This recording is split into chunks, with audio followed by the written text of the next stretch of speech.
Hello students, আসসালামু আলাইকুম। কেমন আছো সবাই? আজকে তোমাদের সামনে ট্যাগ কোশ্চেন অর্থাৎ ইংলিশ গ্রামারের বলতে পারো যে অনেকের কাছে সোজা, আর অনেকে দেখা গেল সঠিক দিক নির্দেশনার অভাবে ট্যাগ কোশ্চেন ভুল করে থাকে। এটা অ্যাকচুয়ালি ইজি একটা গ্রামারে নাম্বার পার ওয়ে।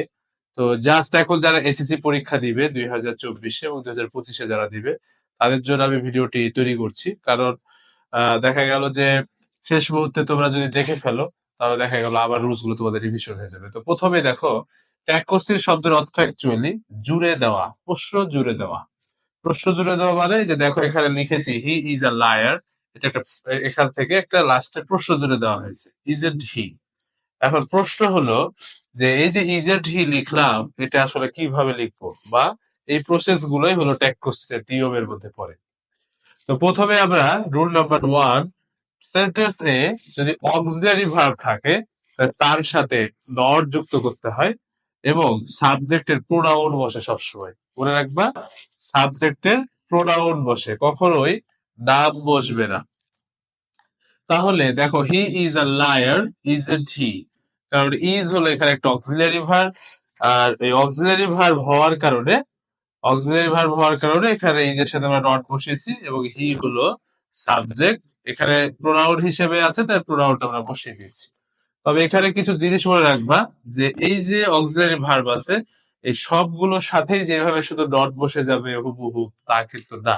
এর ব্যতিক্রম কিছু নিয়ম আছে। যেমন ধরো, অ্যাম অ্যাম ডট যদি হয়, তাহলে ওইটা আর এইভাবে থাকবে না, হয়ে যাবে কি আর এন।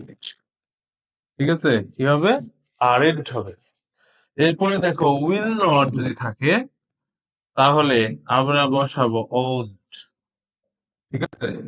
এরপরে দেখো, শ্যাল নট যদি থাকে বা শ্যাল নট যদি হয়, তাহলে আমরা বসাবো শ্যান্ট।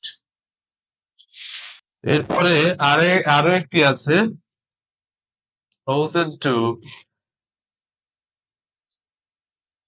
এক্ষেত্রে কিন্তু টুটা কি হবে? উঠে যাবে। ঠিক আছে। তো এই ছিল এটার ব্যতিক্রম, অর্থাৎ মনে রাখবা যে অক্সিলারি ভার্ব যদি এই রূপে থাকে, তাহলে কিন্তু এম ডট থাকলে আরেন্ট হয়ে যাবে, উইলের সাথে ডট করলে অন্ট হয়ে যাবে, এবং শ্যাল নট করলে এটা শ্যান্ট হয়ে যাবে। হ্যাঁ। তো এই বিষয়গুলি আমাদের কি করতে হবে? খেয়াল রাখতে হবে।